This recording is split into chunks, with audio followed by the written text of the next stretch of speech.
MMAViking.com here with Oliver, the future Enkamp.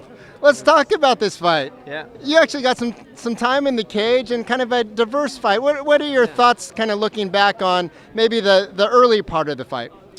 The fight looked completely different in my head than it actually played out.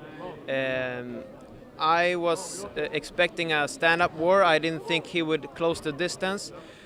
But I don't know why, but I felt kind of heavy coming in. I don't know if it's from the water retention and I'm not fully hydrated yet.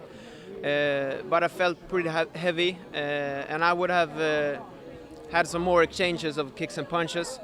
But when we got in the clinch and against the cage, I felt I had superior technique, and as well when we got to the ground, I was better there.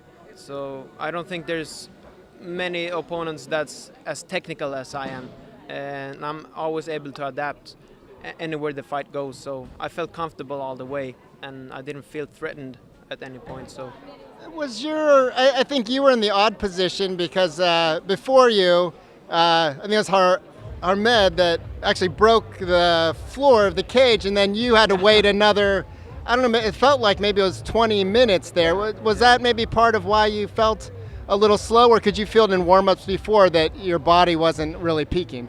I had a pretty long warm-up today. We started several hours earlier and then made a shorter, more intense warm-up just before we got in here. So I was kind of into my zone, listening to music and stuff, so I didn't even know they had a break. I just put my headphones off and they're telling me, they're shouting out my name. Oh, it's my turn? So I just walked out here. So. Okay, so you didn't even know it was this big delay. Okay. Yeah. Because people are talking about how's it going to affect Oliver up next with this long break, and then it got extended. Let's talk about the series that led to the finish. It was a bit odd. I think you actually went for some type of submission. You had back at first. Walk us through that part. I don't know exactly how it played out, but in my head, what I remember is I had a Uchimata, a throw on him, tried to throw him down, and then I felt an opportunity to jump over his back to get an armbar. Okay. Then it was a gray zone, and I got his back, and I started punching, and the referee yelled to him, defend yourself, defend yourself. And then he rolled over to his back, so I put the body triangle and got the choke. First it was right over his face, but I know when I get the rear naked choke, they're gonna tap, because I'm gonna pull it through his head, you know.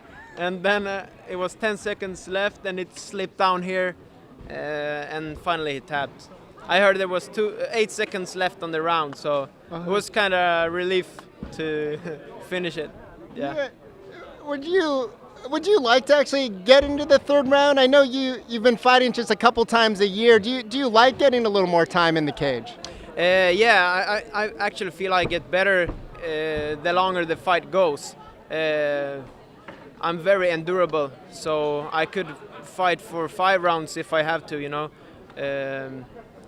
But as well, I would like to fight more times during the year. So I hope next year I'll get more frequent fights. Great. Well, we look forward to your final, I guess, lightweight drop, making it, and seeing you being more active. We always enjoy seeing you fight, and we'll see you soon. Yes. Thanks, man.